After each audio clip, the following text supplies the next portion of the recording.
This is Newcap News with Mike Baden. Good evening. Thanks for joining us, Emmett. Pee Wee hockey provincials are getting going now. Yep, first time in 7 years it's been in Lloydminster, and the local team doing the hometown crowd. Some favors winning in right away off the bat. Awesome. And Elise, cloudy day out there today, but it was still pretty warm. Pretty warm. We got up to a high of 7 degrees, but I mean, it was just so gloomy outside.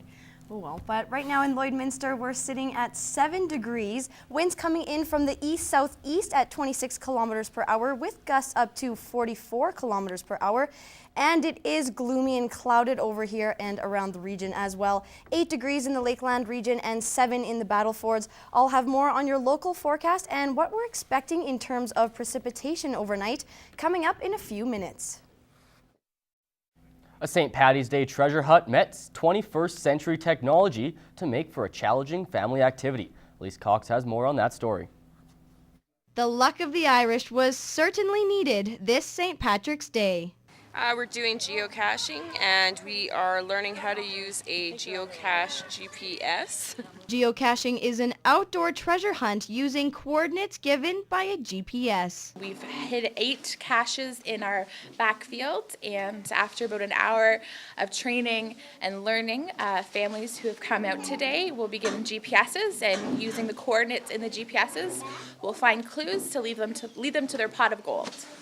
And the hunt wasn't going to be too easy. We got kind of tricky with some of our hides. The GPS location will take them to the general area, but once in that area, they have to search, and there's some that are pretty tough. But families took the challenge head on with their eye on the prize. A little bit of St. Patrick's Day gold finding. And a great way to enjoy the Irish holiday. It was just very fitting. We wanted to, the weather's getting great out, get families outdoors and enjoying, the environment and the fresh air, and just sort of a fun way to do it. So with their GPSs in hand and green clothing for luck, participants searched for their tasty treats. Chocolate? And geocaching could become a St. Patrick's Day tradition in the border city. It's a hobby that a lot of people pick up, so hopefully this will sort of spark the interest locally for some more families and people to get interested, and it'll create more learning opportunities for others, and word of mouth will keep people coming back. So the pot of gold is no longer found at the end of the rainbow, but through GPS coordinates. Elise Cox, Newcap News. The Moose Lodge held its annual Ham and Bunnies fundraiser today. The event has been going on for over 5 years, and it's a great day to play some games and hopefully win some prizes. What we do is we shoot targets. Each person pays $5. They shoot 4 targets, and the top score out of 6 shooters win a ham. The name of the game is to shoot at targets, roll some dice, and win some food, all in good fun. Well, my mom and my grandma have been coming here for so long, and plus we've done this before and it's quite fun to get out. The Moose Lodge also hosted a dinner, and they say it's the best stew around. A few Sears employees are sporting a wild new look, but the change in their appearance is an effort to bring a change to the community. These Sears employees gave themselves daring new looks to raise money for the National Kids Cancer Association, because like many, their lives have been affected by the disease. Well, my grandma passed away 2 years ago from cancer, and my grandpa beat cancer once and it's back again, so anything that I can help to support the Cancer Society, I'm definitely all for. While it's not the day-to-day look they usually sport, the makeovers consisted of pink hair, makeup, and women's clothes for the men, and even a make-under for a girl. Randy was one who said I should be a lumberjack for the day, while the rest of the guys are all ladies. And we just thought we'd kind of up the ante on a bit of craziness and give people a little bit more of a reason to donate to a cause. Donations are accepted at Sears, and proceeds raised stay within the Lloydminster and area community. Emmett joins us for our first look at sports, and it's a huge night at the Cooler. Yep, EFC 11.5 is set to go tonight with 8 fights on the card. And as Matt Schumont reports, 4 local fighters will be looking to impress the hometown crowd. Kelly Gervais is returning to the octagon for the first time since October, and although he took this fight in 4 weeks, his training has been going well.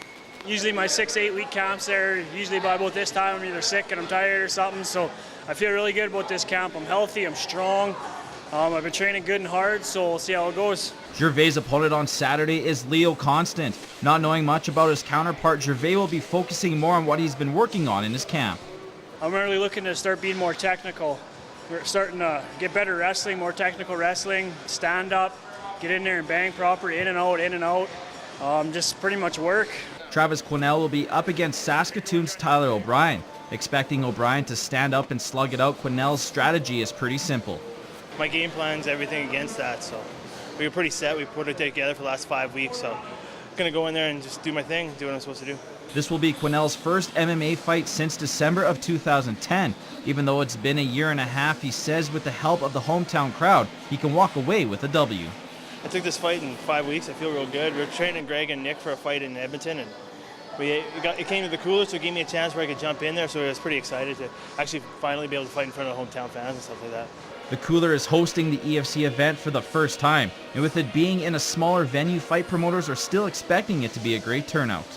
It'll be interesting to see that many people inside the Cooler, so it's going to be a pretty cool atmosphere. Every seat in the place is a front row seat, so everybody's excited about it, and so are we. Other local fighters on the card are Mark Bosley and Teague Smith. Matt Schumont, Newcap Sports. The Lloydminster Alta Sask Blazers are off to a hot start to provincials, winning their first game against Okotoks 4-2. This morning, the Blazers met the High Prairie Buchanan Lumberblades, a team that lost 12-1 yesterday. But 45 seconds into the game, it's High Prairie's Brandon McNabb alone in the slot to put the one-timer past Jonathan McGarry. Blazers trail for the first time this tournament. After that, the Blazers are in complete control of the play. Chase Anderson thinks he scored, but no dice. They follow that up with more play in the blue paint. Chase Haygarth picks up the loose puck. One of the Blades closes his hand on the puck in the crease. That's not allowed. It's a penalty shot. Tate Morrell to face David Bliss in the most exciting showdown in sports. Morrell scored in Game 1 and is looking to add to that total. He works his way in, pulls forehand, backhand, but can't finish. Next shift, though, Morrell looks for a little bit of redemption.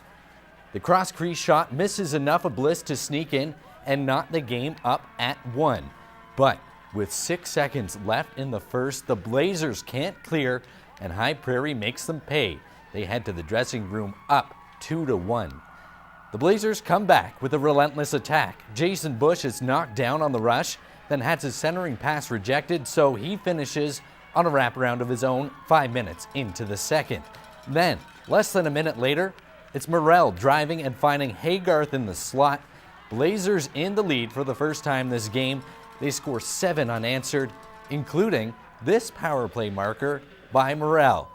It actually went off Anderson's head onto Morrell's stick for the hilarious highlight of the night. Morrell and Bush led the way in this game with 2 goals apiece. Just hard work, go out there and just try to be intimidating. Just go out there and make a big hit. We all just skated hard. We worked as a team. We got lots of shots on their goalie. We weakened him out and we just kept scoring. We don't have a lot of superstars when we win hockey games just because we got a team that competes hard together. And, if we continue to do that, we should, hopefully we'll do okay this weekend. And the biggest bonspiel of the year is underway in the border city. The annual Oilmen's Bonspiel attracts hundreds of oil workers from across the region for a weekend of curling and networking.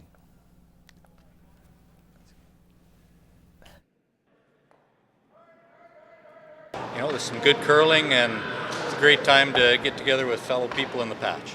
Sometimes you only see these people once a year, so it's a socializing aspect of it, I guess, what we enjoy. The curlers were treated to a dinner and comedy night Friday where the Oilman of the Year award was presented. That's your first look at sports. Stay tuned for more Newcap news and weather after the break.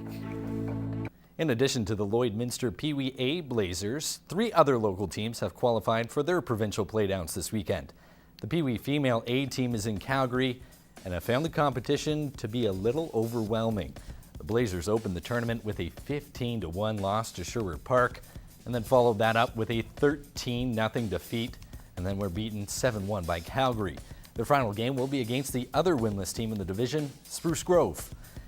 And the Adam females have suffered a similar fate. The girls couldn't contain Red Deer's offense in an opening 7-2 loss. Then they were handed another lopsided loss, 7-1 by Sherwood Park. The girls finish up their round-robin play against Fort Saskatchewan, who have won one and lost one. And the most successful Lloydminster minor hockey team in the regular season is seeing success at the provincials. The Pee Wee AA are undefeated after 3 games and have dominated each matchup. The boys opened with a 7-3 win over Beaumont, crushed Wheatland 9-3, and doubled up on Springbank 6-3. Their next opponent is against the division's other undefeated club, the Okotoks Oilers. That's all the time we have for today. Thanks for watching. Good night.